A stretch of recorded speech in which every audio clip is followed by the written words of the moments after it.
I mean, we could. It's just sad. It is sad. We're also live now. I mean, we could. It's just sad. Oh, that could have been me too. Why, hello, and holy shit, that's spiking. Okay. Why, hello, and welcome to issue 702 of Geek in the City Radio. I'm one of your hosts, Aron Duran. I'm one of your other hosts, Beanarita. And I'm your other host, Cable Hashitani. What's shaking, everybody? I'm too old for this shit. Fucking A, man. Not wrong there. Welcome to August, everyone. And welcome to day 12. Take a couple of weeks off and we forget what we're doing. The problem is that I didn't forget what we're doing. The problem is that I'm just exhausted. I think we're all a little off our game right now. Yeah. And yeah, all I hear right now are D&D players downstairs. Yep. I know the listeners can't hear it because I've asked if they hear it. And they're like, no. No, yeah, it plays on my TV nice and loud, and I don't hear anything. But those players are because we're coming to you live That's from the Guardian Games studio. Yes. Although speaking of you playing it for Tyrion, so it was like a month or so ago when I was still at your place, and I came home and I was super tired. No one was home. It was just Tyrion, and I came home. And I heard you talking on the show. I didn't bother to look up because you were like complaining about something like pop culture, like goofy, but I was in a bad mood. I was grumpy. And I remember crossing your living room. Tyrion's running up to me. I don't even register the fact that it's you on the fucking TV. I think you're actually there. As I throw my bag down in the spare bedroom, I think I pop my head out. I'm like, really? I've been in here for 3 minutes. Are you're gonna throw this shit at me? And then you kept talking about the thing you were talking about, and I was like, and I remember saying out loud, "Oh, very mature, Bean." Then I stuck my head around the corner and realized it was a recording from like a month before.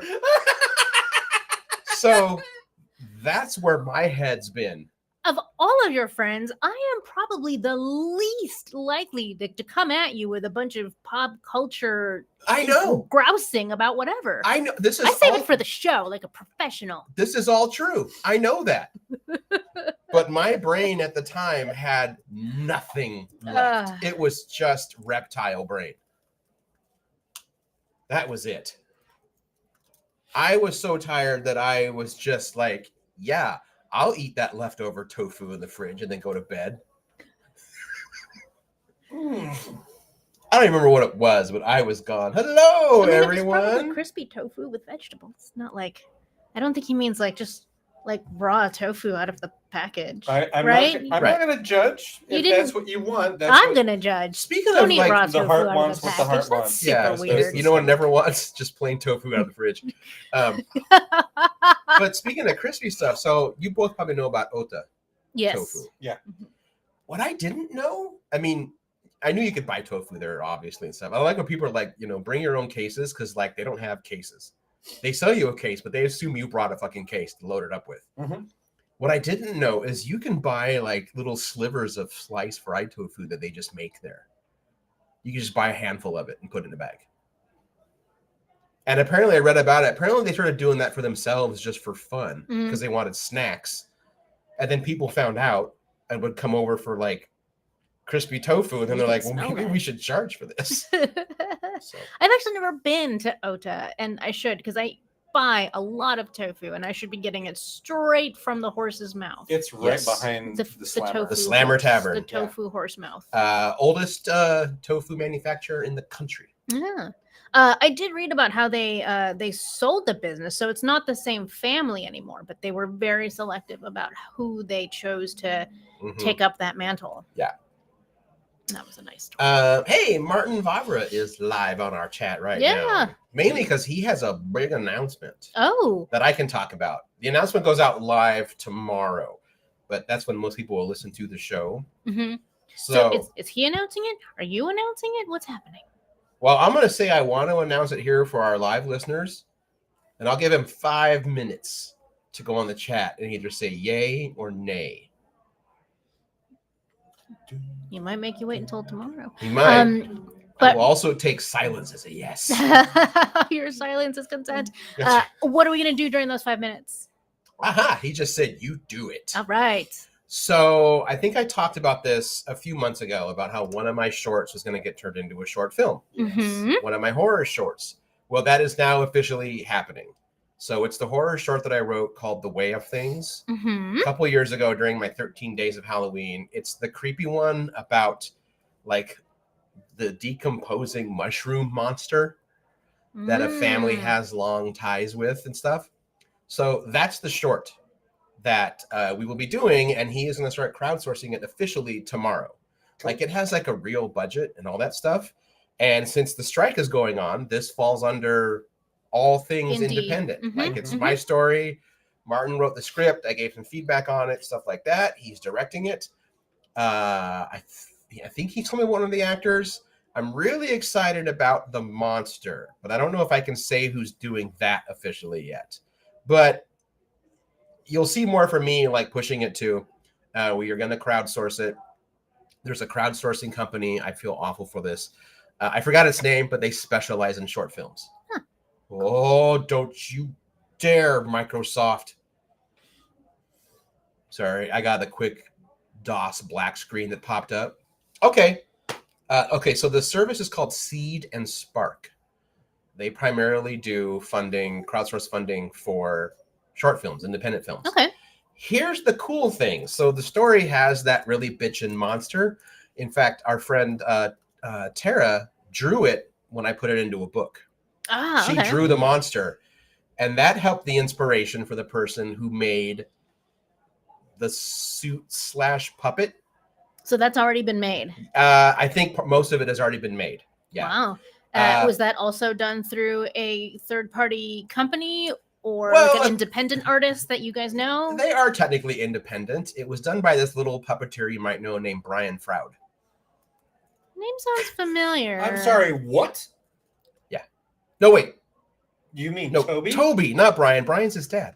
Oh my God. Toby Froud. I'm sorry. I feel like a jackass. It's a maquette.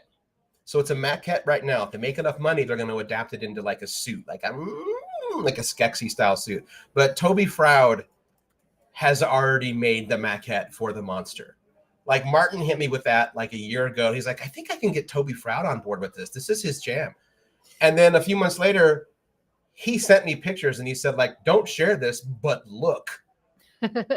So, okay. The guy who worked on the last iteration of The Dark Crystal. Yeah. He's making the monster for our little independent movie called The Way of Things. Wow. That's exciting. It is pretty fucking cool. Yeah. Oh, yeah. He got an Academy Award for Pinocchio. So, No big deal. No big deal at all. Yeah. Huh. We just have a Muppeteer and puppeteering legend working on my weird ass culinary monster fungus movie. Martin, I feel like you should have been here. We're just like third party sharing. Well, he's like feeding us all the info into the chat. That's why it's good to be in the chat. This all came about really quickly. Like I found out about it today. We will definitely have him on. I think it'll work out well because we're getting into the spooky season, and this is definitely a spooky story. Yeah, I was just thinking what a great segue this could be. Spooky season, but it is pretty cool. Like the kid who grew up watching Jim Henson movies and all that stuff, and knowing that like Toby is continuing his father's legacy and stuff.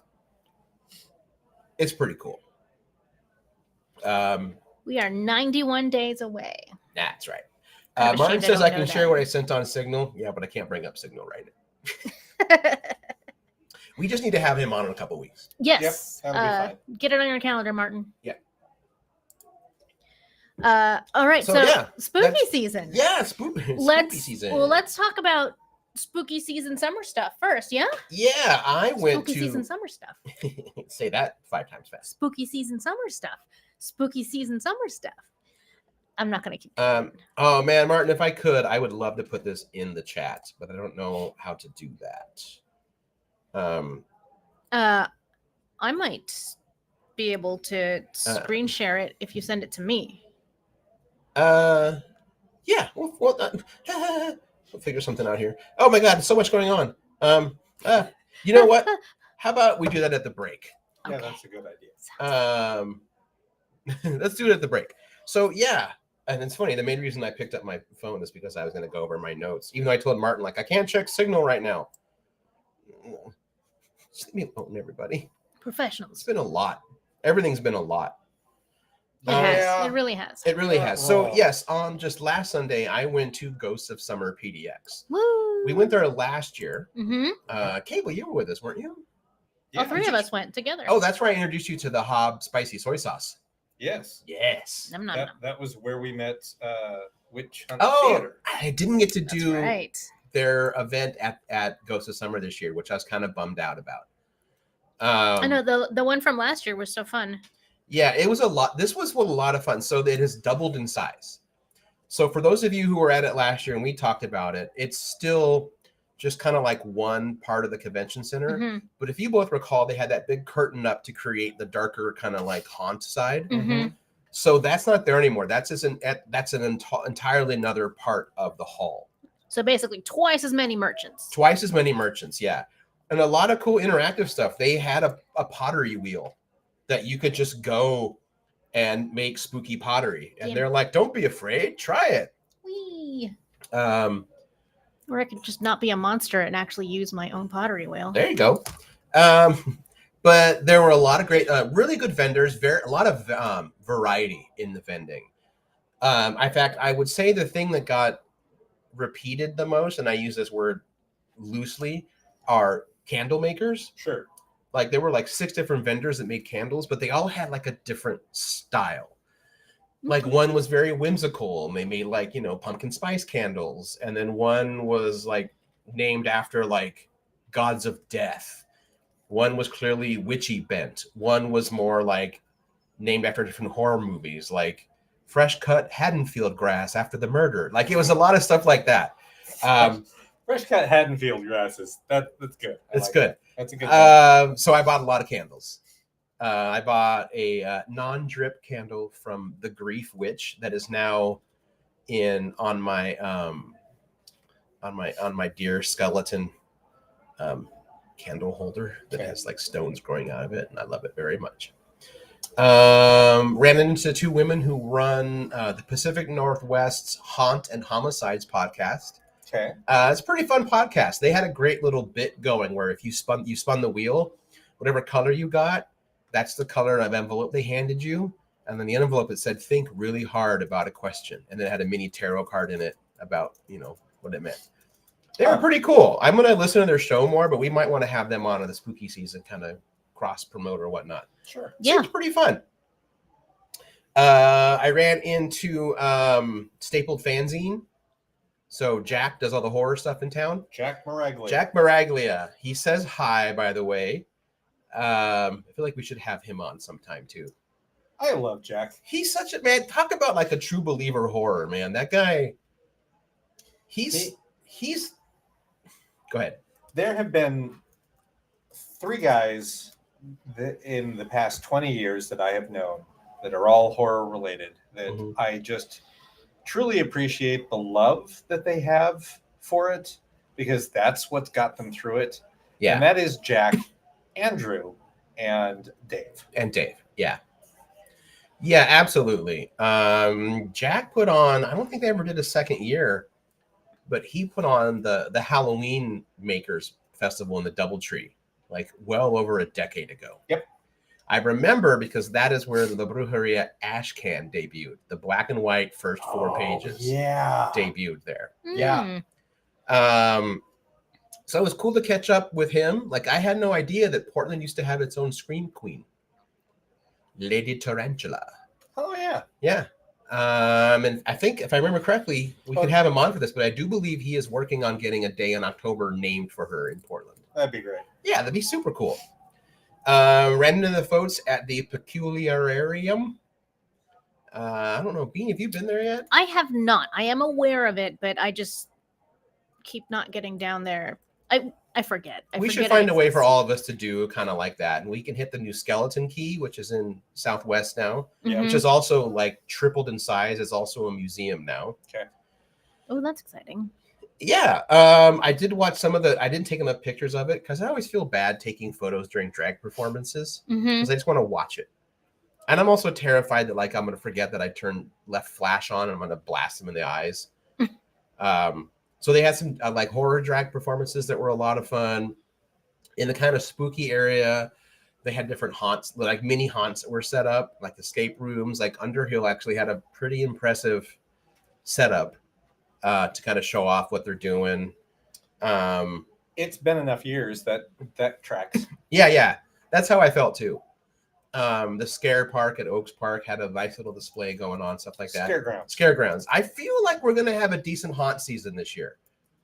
I feel like everyone's kind of feeling it and wanting to come back. That would be great. Like I looked at my calendar this year and I went, well, I could go to Universal Studios this year. I could make that happen. I do not want to support any big studios right now. Big studio haunts while the strike is going on. I just don't. Oh yeah, that one's kind of a gray area. Is it? Well, the strike is between actors and writers. Yep. Right. And so, like for example, there are people who have said like, I'm not watching anything, no film or television until the strike is over, out of solidarity. Although the writers and actors have been like, don't do that. The people striking are saying, no, don't do that, because they did already do those things. The work has been produced and written and all of that, and if it doesn't get watched, that tends to be another reason to an excuse to cancel something. This is true. However, these are all haunts based on properties of the studios, right? That are derivative of other people, of the work of those writers and actors. Right. That's true. It is not. And they don't get residuals from any of this. And this falls under parks, so it's not under the purview of SAG or the WGA or IATSE. These are park performers. Even the actors will be employees of the park. Yeah. They will not be.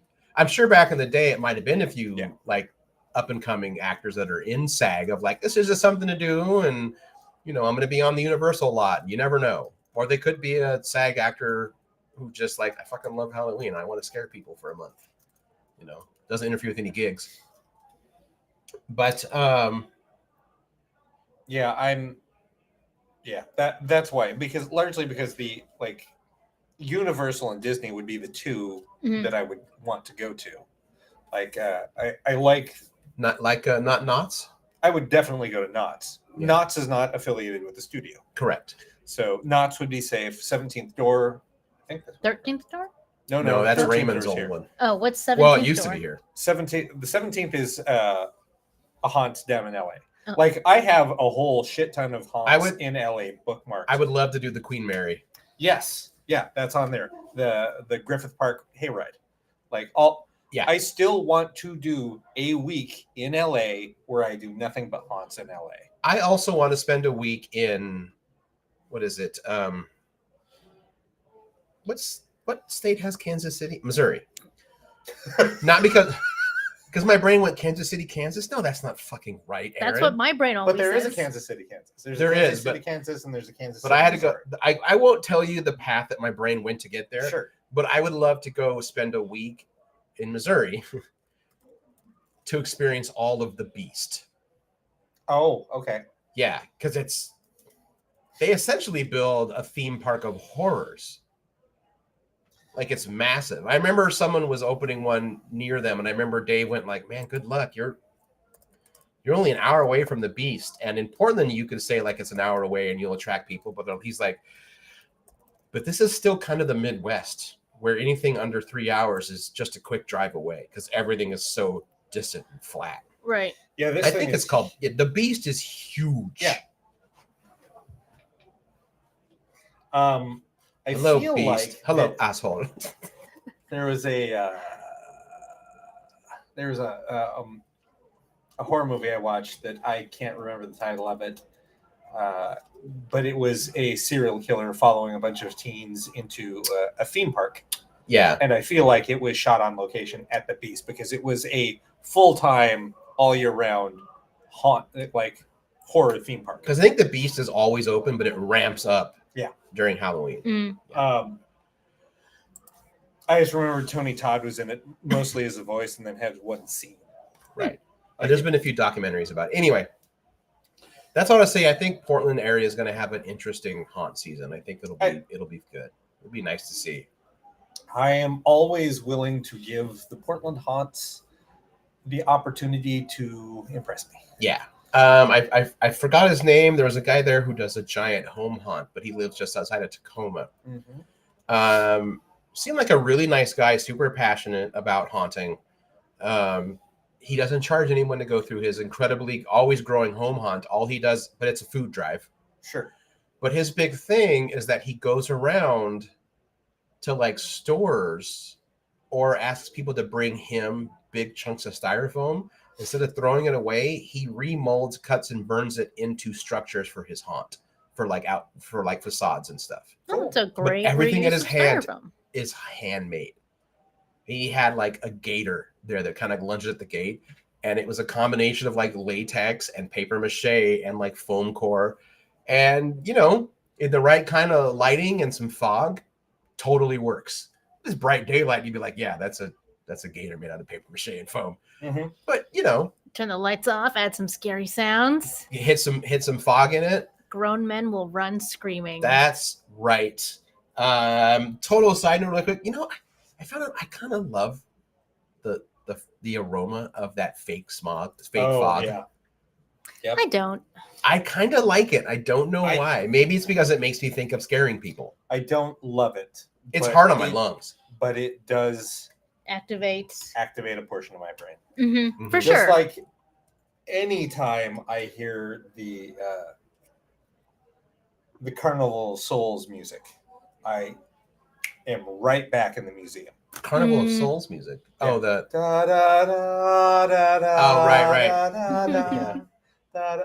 Like there was a year that NPR was doing a piece. This was in August, and that song came on, and my chest tightened. Because I'm like, what? Oh, nope.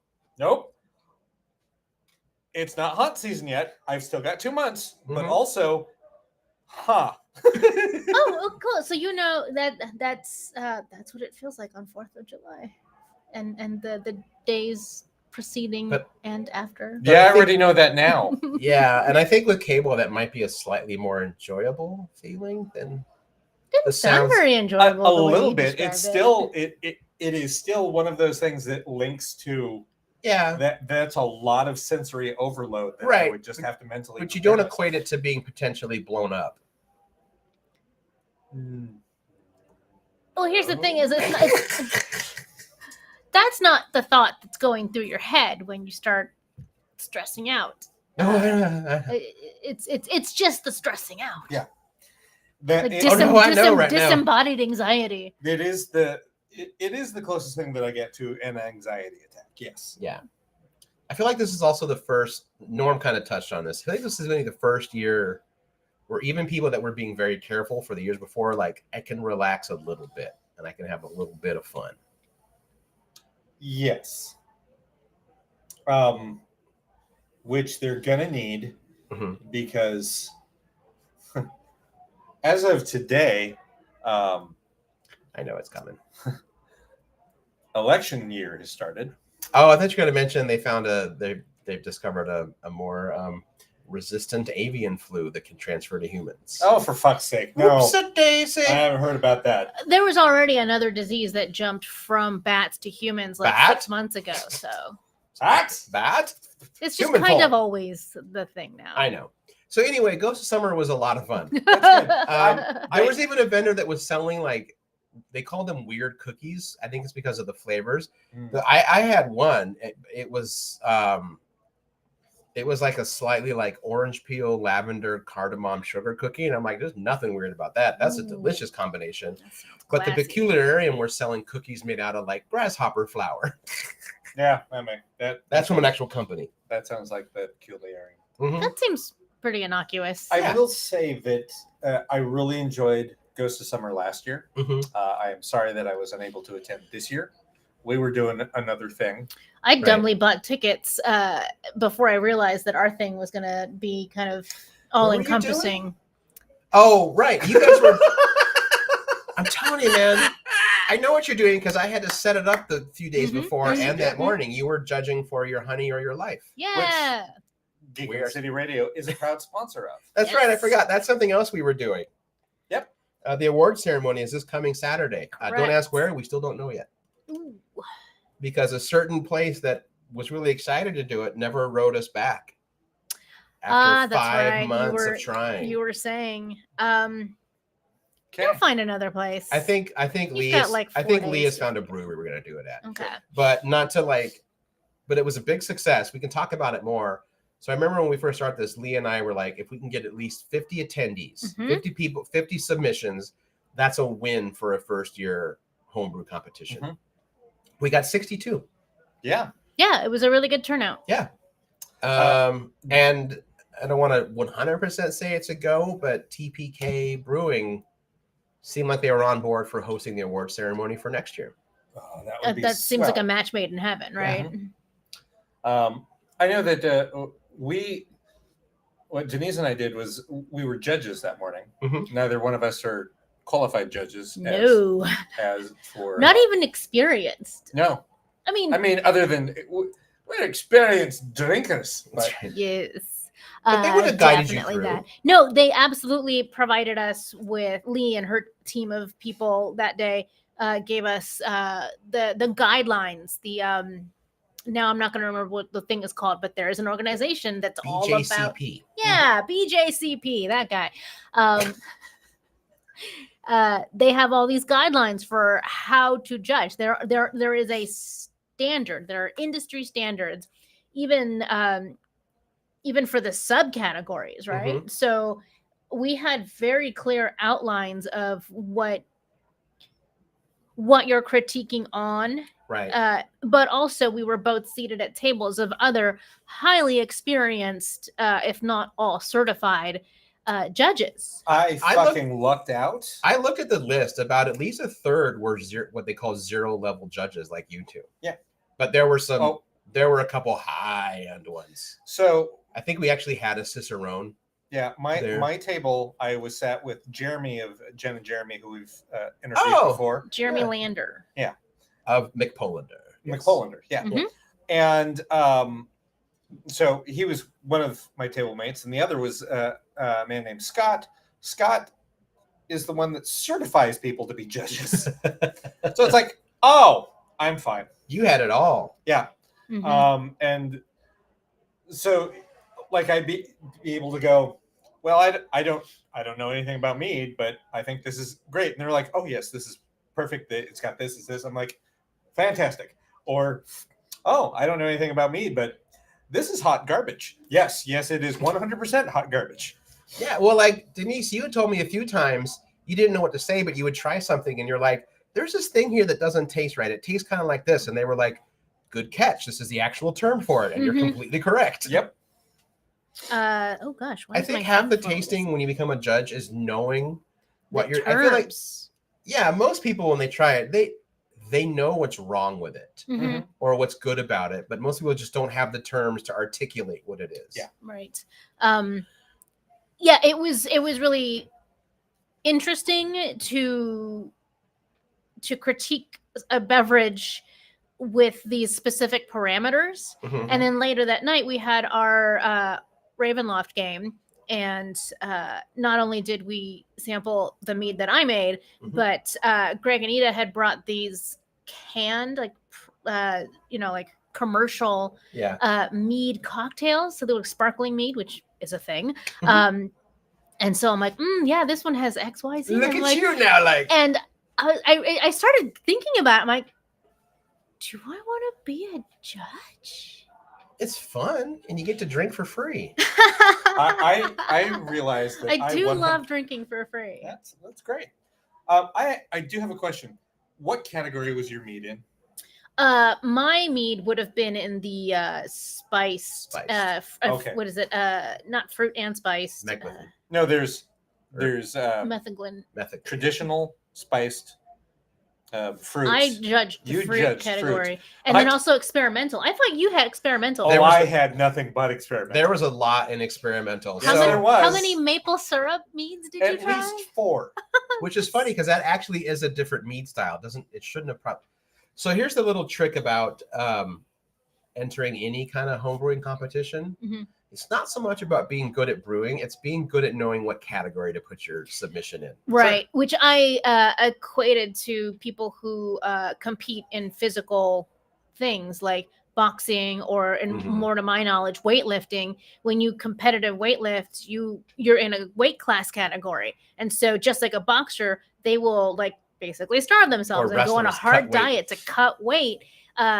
For the weigh-in that happens 24 hours before the competition, and then Yeah. you can just go to town and be just big and ripped for Yeah. your actual meet the next day. And for folks who might cry foul, you can actually submit any home brewing and still be a judge. They just make sure you never take. Oh you yeah, never no, judge your I own have thing. nothing to do. I went nowhere near Almost every any mead that was similar to mine. almost every judge there had submitted something. Mhm. And again, Did it's your I? first year. What's that? I wasn't at a table that Nope. tried your mead.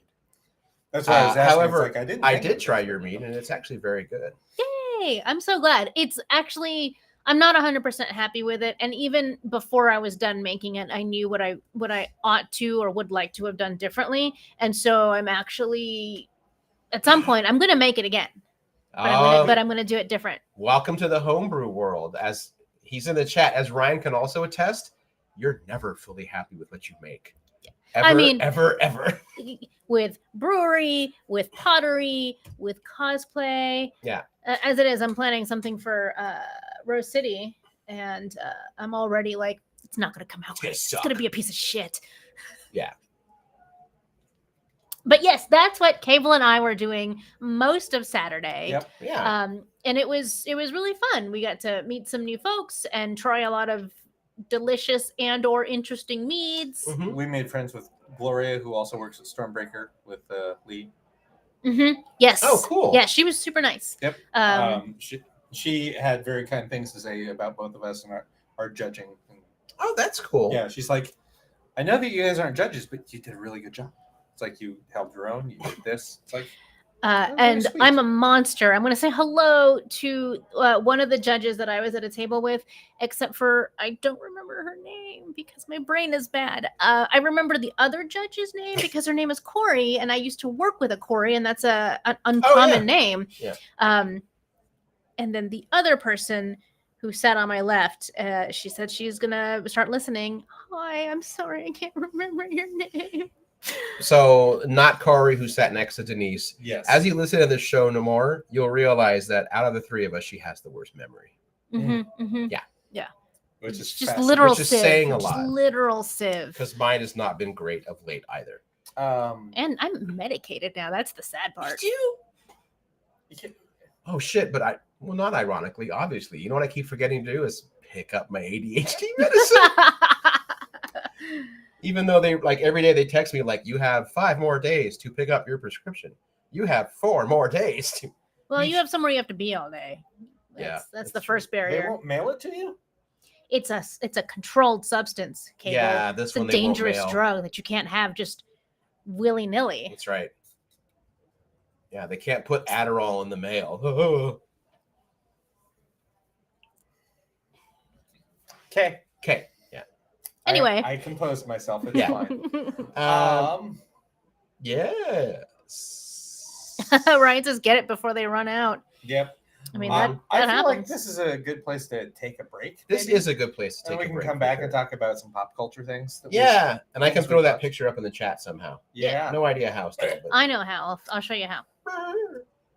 all right, we will B. right back.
That was it. Welcome back for real. Welcome back.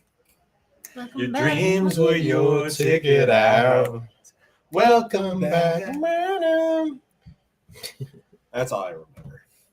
It's a good opening. The 70s had the best like theme songs for shows, I feel like.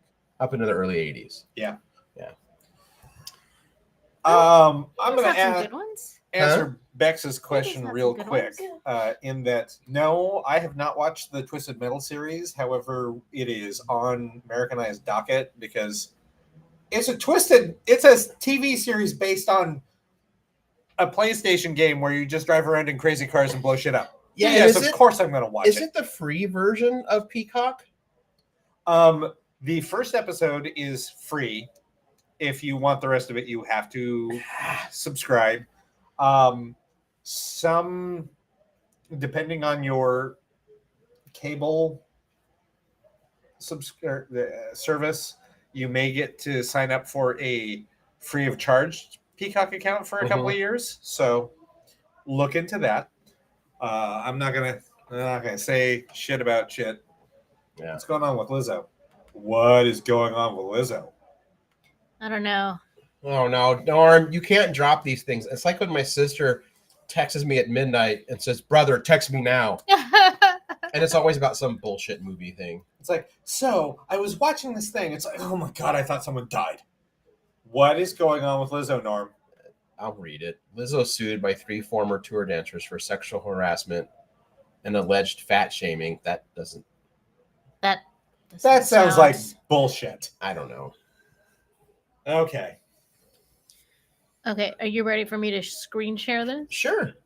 Oh yeah, this is the maquette of the creature from The Way of Things. Please update system permissions to allow screen recording for the browser.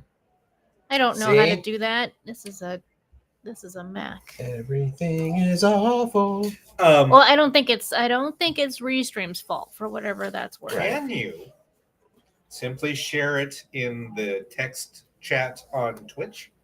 That's actually what I'm trying, and Okay. I do believe the answer is no. No. I'm sure there is a way because, like, you know, the kids are always. How about no? But I don't know how. I've given up trying to figure out Twitch completely. I don't. People are like, man, you should stream when you play Red Dead Online. It'd be a lot of fun because you have this whole story. I'm like, yeah, sure. I have no idea how. I don't know how to do it. You have to spend the time to figure out how to do it. I don't want to do that. Then that's fine. You don't have to. No one says you have to. I know. But it is simply a matter of you have to invest the time if you really want to do it. And no one's going to shame you for not knowing how to do it. Yeah, you know what? I do a lot of stuff for like as side hustles now, whether I want to or not. When I play Red Dead Online, I just want to ride around with my little angry Mexican outlaw and shoot assholes in the face. Yeah, that's great. And fish. I like to send her fishing. And if they ever added like a homesteading expansion, she would build the nicest little house and garden. And whenever white people would show up, she shoots them in the face. Great. Perfect. I love it. Well, it sounds like No you notes. should just be playing Animal Crossing. I don't have a Switch. Mm. Also, can I be an angry little Mexican woman cowboy on a horse that I can put Technically, horns on? yes. Isn't there And a mobile app version of Animal Crossing? I could not tell you. Let's talk about Star Trek. Otherwise, Yeah. we can't. Well, no, but That's to fine. answer your question, yes, you can be an angry little brown woman dressed as a cowboy. There's all kinds It's too of cute. I like the old West feeling. well, then in the game, I can't help or it. just Which- in general? Yes. By the way, if they do it next year, I'm doing this. I had no idea that a group of fans put on a Red Dead Redemption like event in fucking Tombstone, Arizona, where they got almost every voice from the game to show up, and the city of Tombstone redressed places to look like places in Red Dead Redemption 2. And I was like, holy shit, Wow. that sounded amazing. If it's going next year, I'm fucking going. So Have it's you a great been- big LARP. Yeah. Cowboy LARP. By the way, Cowboy LARP. like Old West LARP is becoming a thing. Of course it is. But much like Ren fairs are becoming more fantasy. It's not like the real West. It's like, yeah, video game West LARPing. I'm like, I might get down for that too. Have you ever been to Tombstone? No. I have. I have too. What about it? I've always wanted to go. Just asking. It's Tombstone. I went this was back when I was married, and we went down to visit my wife's father, who lived in the area, and we went out to Tombstone on the day, and it was kind of cool. It was only a couple years after Tombstone had come out, the movie. Because that came out in the 90s, yeah. Yeah. So, like, there was a lot of paraphernalia for the movie that was still around in there. Yeah, her dad was worked for the DOD as a private contractor, and that was all that we could know. Gelfling. Which is why I 100% know I am on lists. Like how one of our good friends was a cultural attaché. Yep. I just lived in. Well, no, I didn't live there anymore. But I'm from Arizona. I go back there a lot. We took my grandma there once. Not nearly as exciting of a story. I just want to see Tombstone. Yep. And go when it's not hot. Good luck. Speaking of Tombstone, that was covered in an episode of Star Trek, which we were going to talk about. That is true. The Way of the Gun. No, Spectre of the Gun. Spectre of the Gun. Way of the Gun's a different movie. It is. Let's not go down that road. Let's not go down that road. No. Wait, really quick. I think I can share the photo. Oh, okay. We'll see. Hold on. Whoa. Such a professional show today. It's on an overlay. Waiting. There it is. There it is. Yeah. This that's is how it screen shares? That's the maquette. Wow, restream. It will have a full body if we get enough money to do a suit. Yeah. Cool. That will be it there. So yeah, there it is. Real quick, I'm not familiar with this term, maquette.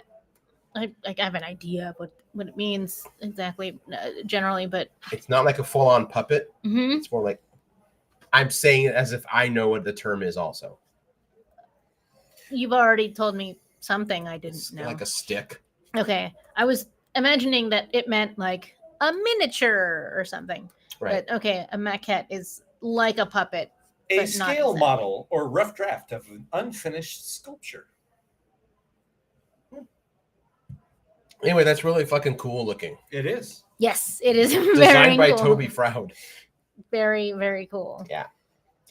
All right, Star Trek: Strange New World. This will be spoiler heavy as we jump around. Should we just get to it and get to the Lower Decks episode? I think, yeah. Just jump right in. Yeah. The other episodes are great, but fucking Lower Decks. These Old Scientists was the name of the episode. Those old scientists. Those old scientists. Took me too long to realize they were doing it for TOS. I mean, luckily they spoon feed it to you at the end. Yep, that's how I got it. Did you miss it when that was the joke in Lower Decks? Like in season 2, that's where that joke originated. Yeah. No, I'm sure I caught it. Oh, okay. But again. Oh, that's right. Now I just remember it. Yeah. Yeah. Brand like a sieve. Yes, you're fine. Yes. So yeah, it's classic time travel shenanigans that sends Boimler and then Mariner back in time to the era of those old scientists. Yep. I appreciate the fact that I saw it in the opening credits. Mike McMahon was on set and an executive producer or an executive consultant for the episode. He's the creator of Lower Decks. And they were actually adamant that he would be there. Oh, yeah. Frakes said in the post-interview, they wanted him there to make sure they didn't go too far. And he's like, you can't. Nope. You can't go too far with these characters. Like, don't worry about it. Just go nuts. I think the thing that I really want to say is that, one, keep rewatching it. Every time you rewatch it, you're going to find some other joke that you missed. Yeah. And it will just keep getting funnier every time you see it. 2, Jack Quaid and Tawny Newsome on screen are fucking amazing. They're so They great. are a delight.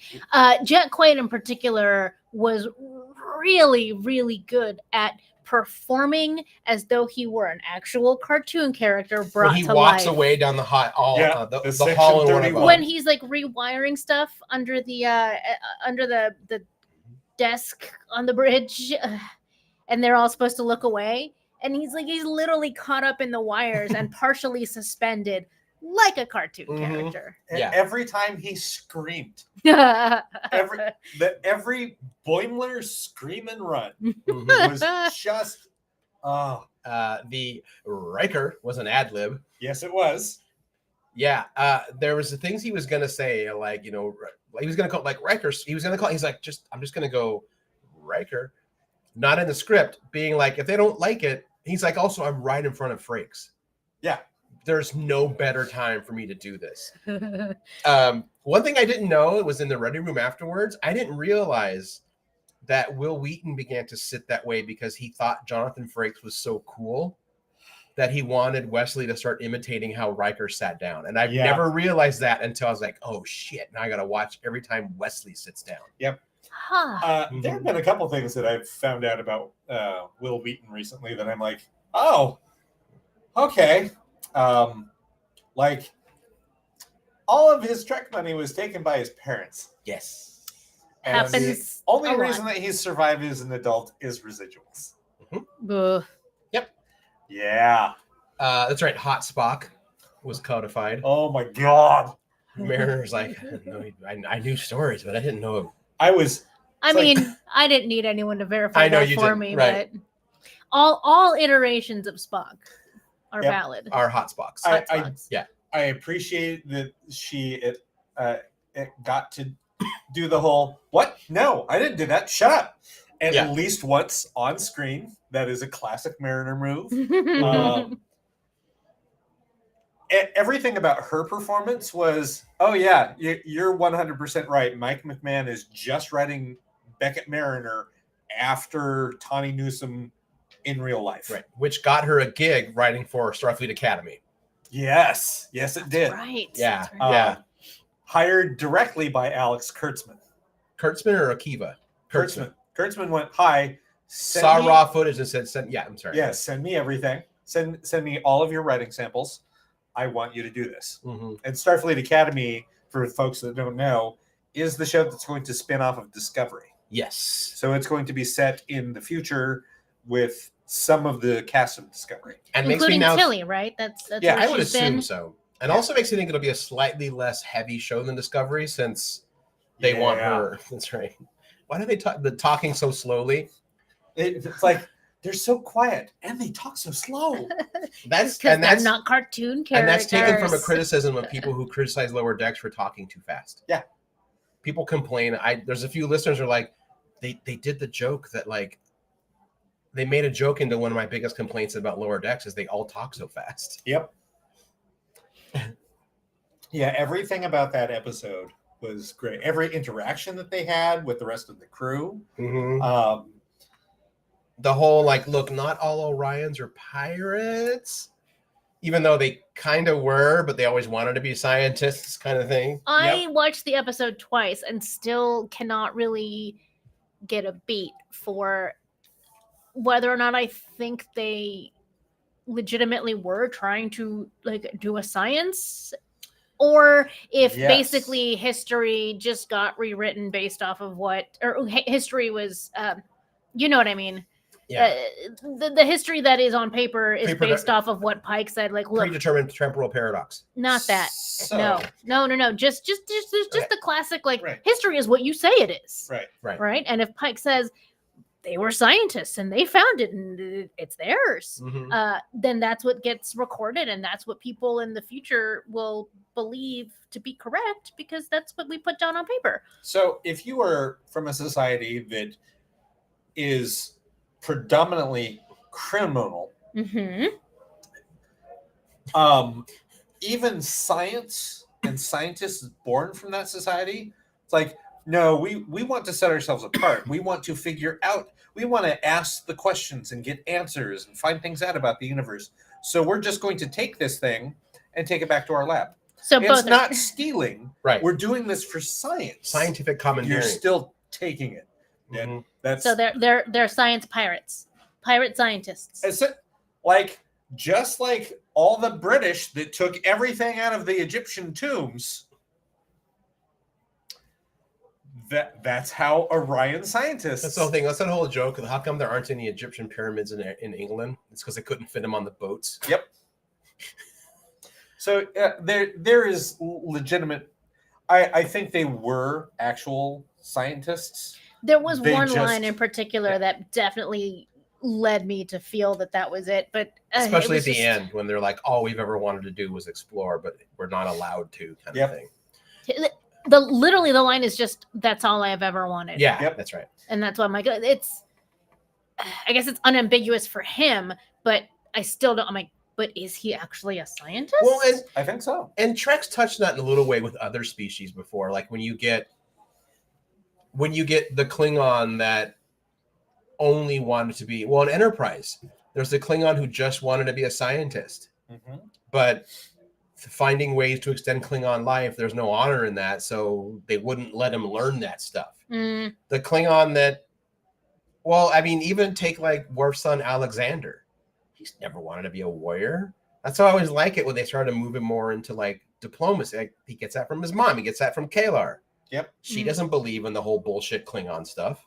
And Alexander, for his first formative years, was still raised by first his mother and then his human grandparents? Adoptive grandparents. Yeah. Yeah. And when he finally gets on the Enterprise, like his godmother is Deanna Troi. Yep. So going to be a lot of feelings on that. Yep. And Lwaxana Troi basically treats Alexander like the grandkid she's never going to have. Oh my God. They take mud baths together in the Old West episode. No, they don't. It's a different one. Yep. But either way. By the way, she does get grandkids eventually. Eventually. Yeah. Well, I think Lwaxana's dead by then. Oh, no.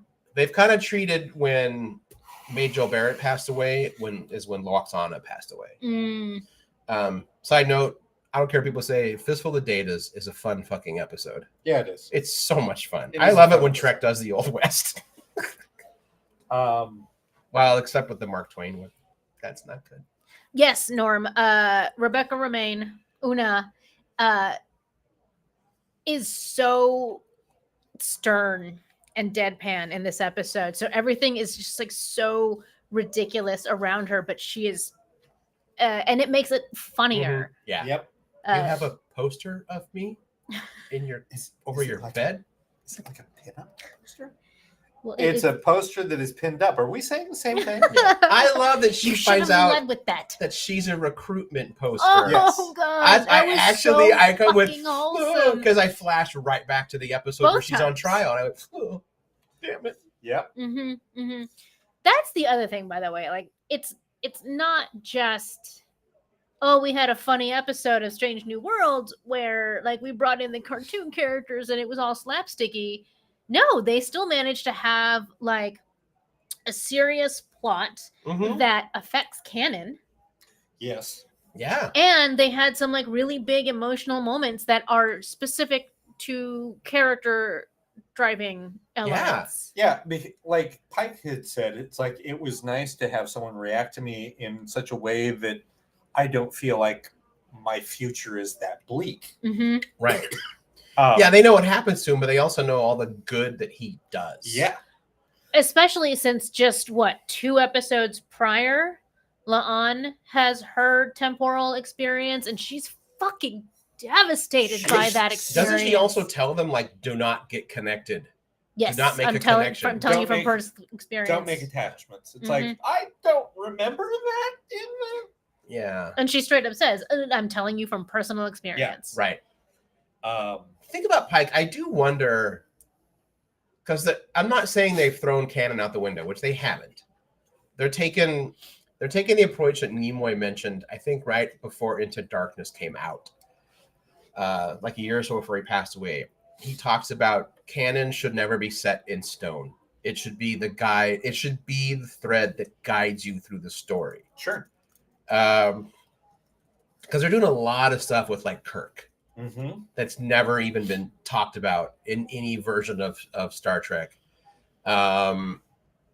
Like the fact that, like, in TOS, we know he's going to meet a Khan, a Noonien Singh, but not quite know that last name, where he clearly knows a Lieutenant Noonien Singh. Right. So little stuff like that, it makes me wonder if they're going to tweak Pike's future. That he's going to get the rate, that's all going to happen, but that is he really going to live out his final days in that illusion with what's her name, or are they going to find a way to like they then I hate to say fix them, you know what I mean? Yeah, I don't know. Part of it's also like, how do you if you know Pike's future, that means inevitably you will lose Anson Mount. Yeah, but that's again. They also gave that a 10-year timeline. They did, but in my brain, I'm like, you could totally have Commodore or Admiral Pike show up. I just feel like they're going to play a little soft and loose with Pike's canon now. Sure. I mean, they talk about it a lot. So I think more this season than first season. Or maybe I'm just conflating the two seasons together. But well, he's more at peace by the end of season 1. Because he meets his future self and says, like, look, I know it's going to happen to you, and when you prevent it, like, this is what happens. Like, you still do a lot of good, and you can't quit running. You have to quit running from that shit. Right. Norm says he's going to piss people off what he has to say. Oh boy. He says that a lot. I know, and it never really does. Usually wrong, but I don't know who these people are that are these imaginary people are who are always mad at you, Norm. They're not imaginary. I think it's the internet. Yeah. Oh, well, there's your problem. Fuck the internet. I don't even use the internet. I love how much Mariner freaked out over meeting Ensign Uhura, but then in real life, like Newsom's entire like full circle, she's like, when I was a kid, I watched Nichelle Nichols, and like it gets brought up all the time, but like Nichelle Nichols' impact specifically on like Black women and girls, like you cannot overstate it. Like you just can't. The impact she had by merely existing on screen in a position of power in the fucking future. She made astronauts. Yeah. Basically. Yeah. So for her to be like my excitement is part my character meeting her, but me meeting this new person who's now playing Lieutenant. It was like this Mobius strip of like, oh my God, I can't believe we're all here. Yeah. She's an ensign at this point. Yes, I'm sorry, I meant ensign over. Yeah. I didn't want to say the performer as she, because they go by they. Celia? Yeah. Okay. So like that entire scene felt very much like both Tawny Newsome and Celia Rose Harding giving the character of Uhura and the impact of Nichelle Nichols their due.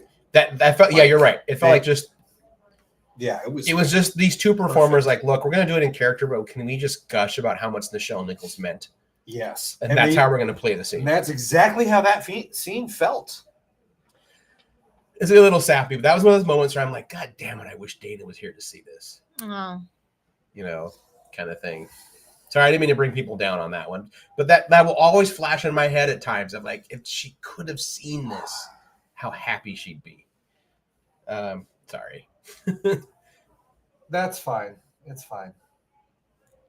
It just does. It pops in my head a lot. You gotta warn me when you're gonna do that. Sorry. It also happens to me when I'm eating raw oysters on my own. It's like, Dana would have come with me on this. She was my ride or die raw oyster buddy. That was a weird statement, but I have still. I'm sorry. I didn't mean to make it. No, I've never processed it. I have never processed her death. Anyway, where was it? But yeah, like that scene was great, and allowing the cast to then also show love for Enterprise was I know. phenomenally important. Because, by the way, Paramount does fuck all the talk about that show. Yeah, I know. But the writers of Strange New Worlds do. Yep. Which is kind of great. And so does, Lower Decks to an Yeah. extent. I guess I'm the odd man now because I was like, I mean, what else are they going to reference? It's Pike era Enterprise. They have nothing else But it's like true, to but reference. there's a lot to reference. They could just skip and reference Zephyr Cochrane or make up anything else that's older. It's not just an acknowledgement of, oh yes, of course they're going to reference it, but we're going to reference it. We are going to acknowledge that, yes, regardless of how people feel about it, it is still Star Trek. It is still part of this entire family. And that is 100% one of the things that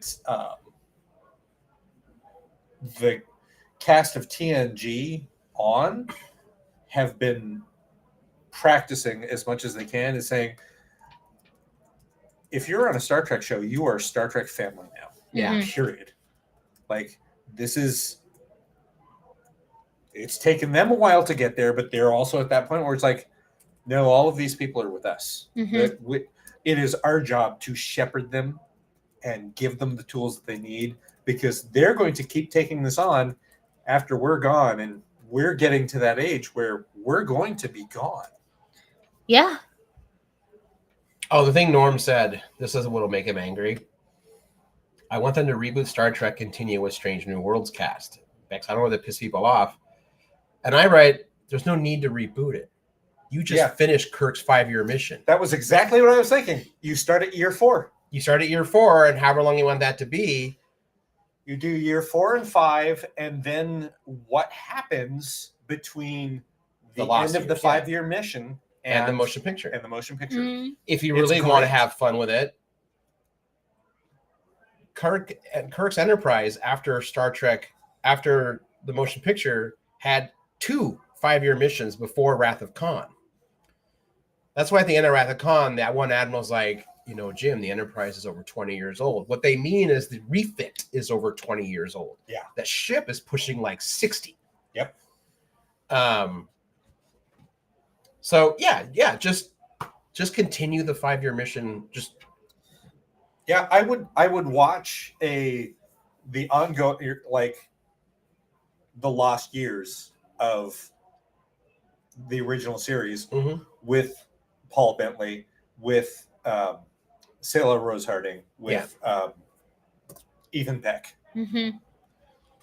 If the actor wants to keep playing Mbenga, in terms of franchise wise, it's a really great way to let those characters keep working in those let those actors carry on the characters further. Because there's 5 people on that show. You don't keep Rebecca Romaine as Chapel. You keep what's her name as Chapel. I always forget. Just Bush. That's because Rebecca Romaine is Una. Yeah, I know, because my brain's going to actual production history where she went from number 1 to Nurse Chapel because the studios didn't want a woman to be second in command. Sure. No, but that's fine because we have a number 1 and we have a Chapel, so they could both get to be those characters. You could find a way to keep using Rebecca Romaine, even though there's. Well, you give her her own ship. What is the canon of? She'd be a fleet. She'd be a fleet captain, actually. Yeah. Yep. There is no. So Una's always been very mysterious. It's always because she was only in one episode. Yeah, and she was only ever called number 1. Number 1. This is the first time that she's had a name. Yeah, you just keep it mysterious with her. Yeah, a fleet captain. Fleet captain, fleet admiral. Either one of those is fine. Yeah. Ryan. Teaching people at the academy. There you go. An entire last episode dedicated to long shots of the Enterprise docking. Yep. But I would watch that. I really do enjoy. Just recast Sulu, Chekhov, and McCoy and Scotty. Yep. Yeah. I do enjoy Paul Bentley's Kirk. America's usually says, just like, I like him, he's fine. He's missing that sparkle, that twinkle of charm that Shatner had during those years. It's like, that makes sense. He's also not that Kirk yet. Right. He's getting there. I think Norma's referencing the next episode, which we don't have to get into too much, but oof, that was also good. But Judas Priest. Yeah, well, we got to wrap up the show here pretty quick. But yeah, that episode, I knew Trek could do MASH really, really well. I do want to say that it was a joy to see Clint Howard in a Star Trek episode, not playing it for laughs, not playing a weird alien child. He was playing what was the first colonel's name for MASH? Henry, yeah. What was the last name? Henry Blake. He was playing Colonel Blake. Yeah. Like 100%. Who was tired, worn out, yeah, has been in this war on the front lines of basically a MASH unit. It was a MASH unit. It was MASH. Like, he comes in and is like, yeah, it's like, you're Dr. So-and-so? Yeah, you just call me Buck. I'm like, oh, you're Colonel Blake. That's dope. It like, I feel if you were to interview Clint Howard, he would go, oh yeah, no, that was my inspiration. Yeah. I was 100% playing this character. I'm like, yeah, it came across. Finding out M'Benga is referred to as the Ghost. Yeah, that's a separate episode in and of itself. Wait, I thought it was the Butcher. No, that's the Klingon. Okay, he was referred to as the Ghost. Where did who called him that? The Andorian Special Forces. Mm-hmm. The fucking Andorian Special Forces leader was like, yeah, we need the Ghost. Yeah. He says, it's like... The Andorians being the military wing of the Federation, basically. I must have missed that line. I only saw that episode once. What was it? The Vulcans gave him shields. The Andorians, they were more than happy to provide the phasers. Yep. It's like, oh, here's the weaponry that you actually need. Yeah. And the Tellarites help build them engines. Mm-hmm. And that part where Chapel was like, he's in the buffer, and M'Benga just goes, deletes. Yep. I'm like, that look on his face of like, doctors must make this fucking hard call. We're a triage unit. That's what soldiers have to do. That's what doctors have to do. That's what people in leadership positions have to do. And I love the fact that it was the acknowledgement of like, I'm going to make this decision because I don't ever want you to have to. Yeah. Yep. For sure. Yeah. He is a really good mentor to Chapel. And I wound up having like a Trek / quote war triple feature because then I watched The Wounded, the O'Brien episode with the Cardassians. He's like, I don't hate you, I hate what I became because of you. And then didn't we cover that episode? It was it's one that's not enjoyed a lot by fans, but you really liked it. Probably. And it was not intentional, but I remember you said I wound up watching it on Veterans Day, and I wasn't expecting it to impact me the way it did. Probably because that was a Monday, and I was watching it before the show. And then I watched In the Pale Moonlight. So yeah, yeah. I know it was a really dark episode, but god damn, it was good. It's so good. So freaking on good. So many levels. Yeah. Mm-hmm. The MASH element, the like the fake martyr, that's not the word I want, but just all of it. And then the ambiguous what happened. Oh, Pike knows. I don't think it's that ambiguous, but I think it was scripted and shot to be pretty ambiguous, and there are like small parts where I'm like, okay, I don't know for sure who did XYZ here, but go ahead. So Merrick looked it up and read an interview with the director of that episode. That scene was shot twice. Once was the scene that we saw in the one with the kiss, one without the kiss. The other one is in the room. He shot the scene in the room. I think so. It's better see everything. So someone do know what happened. Yeah. Yes, which is like when they were viewing, it's like, nope, go with this one. Because we this was all better. know. We all know. Yes. And I can't imagine, maybe this is a more comment on my own personal morality and ethics. I can't imagine anyone who would talk to Mbega and be like, you were in the wrong. I'm arresting you. We're going to put you on trial. Yeah. And I think that's Pike's, because Pike is the consummate diplomat. He will always want to, more so, I think, even than Picard.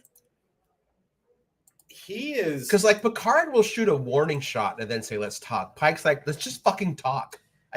Because Pike is always driven by guilt of, we weren't there during the Klingon War. All these people died. I could have stopped it. No one, his thing is always, no one dies. Yep. He's also an older and more tempered captain than the Pike that we tend to know. No, I mean, Picard. I think he's more of a diplomat first than Picard is. Yeah. Here's the other thing, though. Well, because they're also roughly the same age at the time. Like, yeah, Picard was in his 40s. Pike is supposed to be in his 40s, near 50s. Right.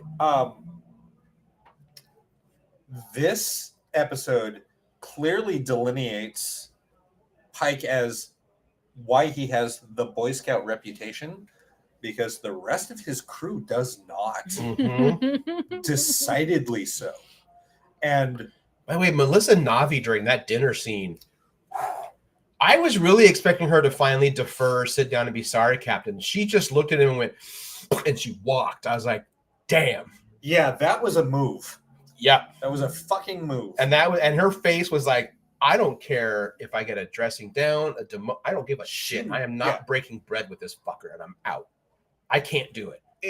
Anyone who watches Strange New Worlds and continues to say we don't know anything about Ortega's, they aren't giving us, she's never had an episode, why can't we know anything about her? It's like, pay attention. Every interaction that she gives you. One of the earliest ones, she's like, I learned a thing or two about hiding from Klingons. Like, it's like flying a ship and hiding. What? It's like, never get between. Would I like to know more? Yes. Like, would I like to be a fly on the wall of that story that you're not really telling me right now?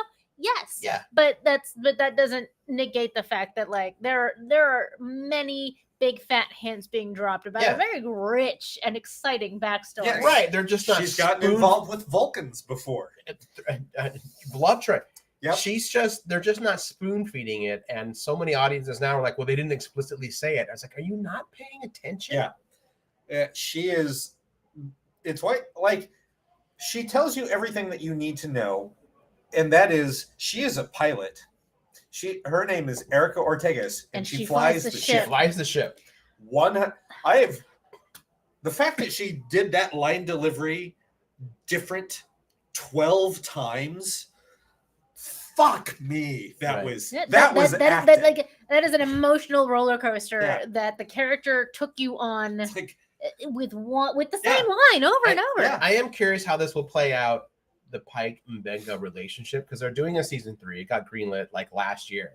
Oh yeah, because that final scene, they did continuous production, right? I don't know about that. No, because the strike. So no, it was Picard that they rolled right in from 2 to 3. Yeah, because he's old.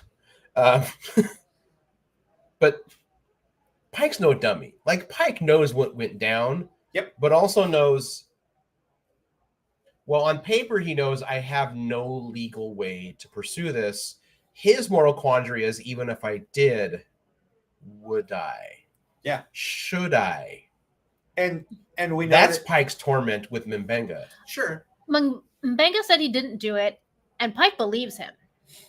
I believe him too. But then Mbenga said, or didn't start it anyway. But then Mbenga said, like, but I won't lose sleep over it. And that's not a crime. Nope. And maybe that rubs Pike the wrong way because he is, more the Boy Scout than anyone else on the crew, but it's still not a crime. And you can't prosecute on intent. If you believe he didn't start it and it was a self-defense action, you're done. And walk away. That Klingon general has not earned any, like, a drop of absolution because he hasn't put in the work to make amends or even acknowledge what he did. With himself? Absolution with himself? Oh, with himself he has. No. No, other way around. He definitely has the absolution of the Federation, and that's why he was there in the first place, because he's being trotted along as this ambassador type person for, like, we can be friends. The Klingons can be reformed. Look at this guy. And the reason he is so fucking, like, won't shut up about, like, how transformed he is and how much he wants to help other people and this and that, like, he won't shut up about his duty to like mend fences, is because he knows it's all bullshit. Yeah, that's what I meant. We should actually wrap up the show because I feel like we could go another hour on that episode alone. Oh, we are in fact over time. Yeah. So I believe there's no Strange New Worlds this week. Correct. Right, because we got 2 last week. But next week is the musical, I think. Yep. Oh boy. That's going to be an episode. Anyway, thanks for tuning in, everybody. I'm Arondaran. I am Bianarita. And I am Cable Hashtan. We shall speak to everyone next week. Bye, y'all.